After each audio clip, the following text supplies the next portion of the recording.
Hi hello மக்களே, எல்லோரும் நல்லா இருக்கீங்களா? இந்த ரமதான் ஸ்பெஷல் சீரீஸ் போயிட்டுருக்கு இல்லையா நம்மளோட ஸ்கூல்நெட் சேனலில். அதில் இன்றைக்கி வந்து காடை மசாலா, நெக்ஸ்ட் வந்து பெப்பர் காடை மசாலா. இந்த மோஸ்ட்லி கோல்டெல்லாம் பிடிச்சிருச்சுன்னா பெப்பர் காடை மசாலா சாப்பிட்டிங்கன்னு நீங்கள் செம்மையாக இருக்கும். ஸோ இன்றைக்கி எப்படி பண்ணுறதுன்னு பார்ப்போம். ஆனால் முதல் விஷயம் வந்து காடையை வந்து நல்லா க்ளீன் பண்ணிவிட்டு வாஷ் பண்ணிவிட்டு கொஞ்சோண்டு ஜிஞ்சர் கார்லிக் பேஸ்ட்டும் டர்மரிக்கும் போட்டு தண்ணியில் ஊற வச்சுருங்க. ஒரு அட்லீஸ்ட் 10 மினிட்ஸ் ஊற வைங்க, ஏன்னா அந்த கவிச்சி வாசனை போயிடும். ஸோ இப்போ நம்ம என்ன பண்ண போகிறோம், ஒரு டீப் பவுலில் 1.5 table spoons of ginger garlic paste எடுத்துக்க போகிறோம். நெக்ஸ்ட்டு வந்துட்டு சால்ட், அது உங்கள் டேஸ்ட்டுக்கு ஏற்ற அளவுக்கு சால்ட் எடுத்துக்கோங்க. நெக்ஸ்ட்டு வந்து 1 டீஸ்பூன் டர்மரிக் பவுடர், அப்புறம் 1 teaspoon red chilli powder, 1 teaspoon Kashmiri red chilli powder, அதுக்கப்புறம் 2 டீஸ்பூன் கொரியாண்டர் பவுடர், அதாவது மல்லித்தூள். இதுக்கப்புறம் 1 teaspoon garam masala powder, 1 teaspoon black pepper powder, 1 teaspoon biryani masala ஒரு எனி மீட் மசாலா போட்டுக்கோங்க. என்கிட்ட 16 பீசஸ் ஆஃப் காடை இருந்தது, அதுக்காக யூஸ் பண்ணது. அப்புறம் 2 table spoon of thick curd or yogurt. இது எல்லாத்தையும் போட்டு நல்லா மிக்ஸ் பண்ணிவிட்டு இந்த காடையை 2 to 4 ஹவர்ஸ்க்கு நீங்கள் வந்து மேரினேட் பண்ணி வச்சுக்கோங்க. ரொம்ப நேரம்லாம் பண்ண வேண்டாம். நெக்ஸ்ட்டு ஒரு பாத்திரத்தில் 2.5 டேபிள் ஸ்பூன் ஆயில் லோ ஃப்ளேமில் வச்சுக்கோங்க. அதுக்கப்புறம் 1 டேபிள் ஸ்பூன் கரம் மசாலா போட்டுட்டு கொஞ்சோண்டு கருவேப்பிலையும் சேர்த்துக்கோங்க. ஒரு க்ரீன் சில்லி, இல்லை உங்கள் டேஸ்ட்டுக்கு ஏற்ற அளவு க்ரீன் சில்லி, அப்புறம் 2 மீடியம் சைஸ் வெங்காயத்தை நல்லா ஸ்லைஸ் பண்ணிக்கோங்க.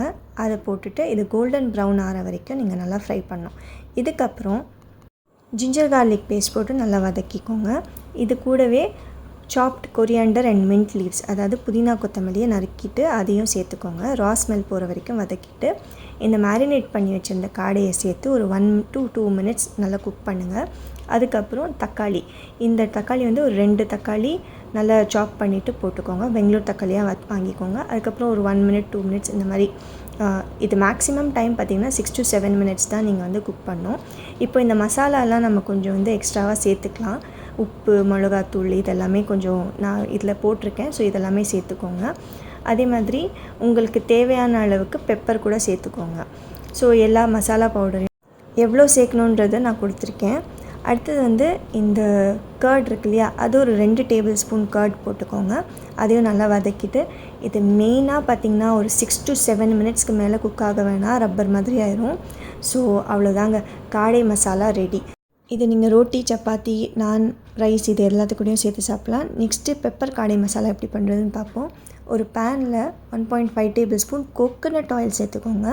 அதுக்கு அடுத்தது வந்து இந்த குட்டி குட்டியாக நறுக்குன வெங்காயம், ஒரு வெங்காயம் போதும்.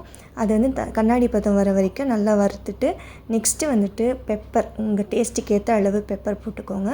போட்டுட்டு இந்த மசாலா செஞ்சுருந்தோம் இல்லையா, காடை மசாலா, அதை சேர்த்து நல்லா ரோஸ்ட் பண்ணுங்கள். ஒரு 2 to 3 மினிட்ஸ் ரோஸ்ட் பண்ணிங்கன்னா சூப்பரான பெப்பர் காடை மசாலா ரெடி.